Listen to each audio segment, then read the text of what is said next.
शहरात अतिक्रमणांची समस्या अतिशय गंभीर झाली आहे. रस्त्याच्या कडेला किंवा जागा दिसेल तिथे अतिक्रमणे केली जातात. काही तर पक्के शेड ठोकून अतिक्रमणे करतात. या अतिक्रमणांमुळे शहरात अनेक समस्या निर्माण झाल्या आहेत. आता ही महानगरपालिका आयुक्त सौम्या शर्मा यांच्या निर्देशानुसार शहरात अतिक्रमण हटाव मोहीम सुरू झाली आहे. काही जणांनी स्वतःहून अतिक्रमणे काढून घेण्यास सुरुवात केली आहे. महानगरपालिकेच्या वतीने अतिक्रमण मोहीम सुरू असून 21 जानेवारी रोजी जेसीपी व 3 ट्रकद्वारे चित्रा चौक, इतवारा Bazaar, Tanga Padav, Chandni Chowk, Nagpuri gate, Jamil colony, Walgaon road, Chaudhari Chowk, Malviya Chowk, railway station Chowk येथील अतिक्रमण महानगरपालिकेच्या कर्मचाऱ्यांनी काढण्यास सुरुवात केली. जोपर्यंत शहरातील रस्ते व फुटपाथ मोकळे होणार नाही तोपर्यंत ही अतिक्रमणाची कारवाई सुरू राहील.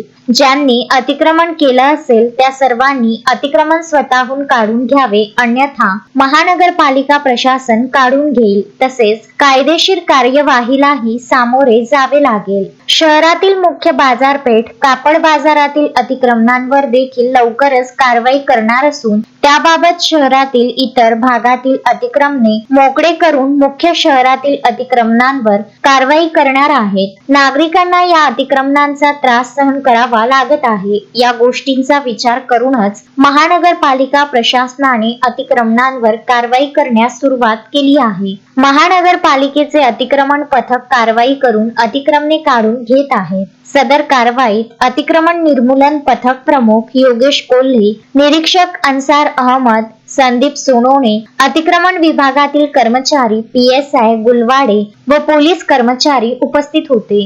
Vidarbha news bureau, Amravati.